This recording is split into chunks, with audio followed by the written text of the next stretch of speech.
முதல் வாசகம். ஞானத்துக்கு அன்பர் ஆண்டவருக்கும் அன்பர். சீராக்கி ஞான நூலிலிருந்து வாசகம். அதிகாரம் 4, இறைவசனங்கள் 11 முதல் 19. ஞானம் தன் மக்களை மேன்மைப்படுத்தும், தன்னை தேடுவோருக்கு துணை நிற்கும். ஞானத்திற்கு அன்பர் வாழ்விற்கும் அன்பர். அதனை வைகரியிலேயே தேடுவோர் மகிழ்ச்சியால் நிரம்புவர். அதனை பற்றிக் கொள்வோர் மாட்சியை உரிமையாக்கிக் கொள்வர். அது செல்லும் இடமெல்லாம் ஆண்டவர் ஆசி வழங்குவார். அதற்கு பணி செய்வோர் தூய இறைவனுக்கே ஊழியம் புரிகின்றனர். ஞானத்துக்கு அன்பர் ஆண்டவருக்கும் அன்பர்.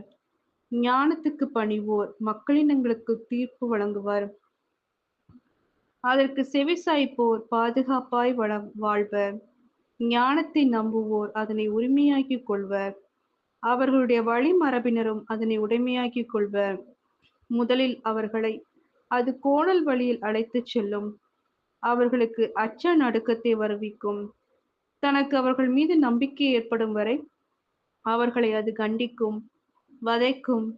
தன் நெறிமுறைகளால் அவர்களை சோதிக்கும். அது மீண்டும் அவர்களிடமே வந்து அவர்களை மகிழ்விக்கும். அவர்களுக்கு தன் இரகசியங்களை வெளிப்படுத்தும். அதை விட்டு அவர்கள் விலகி சென்றால் அவர்களை அது கைவிட்டுவிடும். அழிவுக்கு அவர்களை இட்டுச் செல்லும். இது ஆண்டவரின் அருள்வாக்கு. இறைவா உமக்கு நன்றி. நற்செய்தி வாசகம். நமக்கு எதிராக இராதவர் நம் சார்பாக இருக்கிறார். மார்க் எழுதிய தூய நற்செய்தியிலிருந்து வாசகம். அதிகாரம் 9, இறைவசனங்கள் 38 முதல் 40. அக்காலத்தில் யோவான் இயேசுவிடம், போதகரே, ஒருவர் உமது பெயரால் பேய்கள் ஓட்டுவதைக் கண்டு நாங்கள் அவரை தடுக்க பார்த்தோம். ஏனெனில் அவர் நம்மை சாராதவர் என்றார். அதற்கு இயேசு கூறியது, தடுக்க வேண்டாம். ஏனெனில் என் பெயரால் வல்ல செயல் புரிபவர் அவ்வளவு எளிதாக என்னை குறித்து இகழ்ந்து பேச மாட்டார்.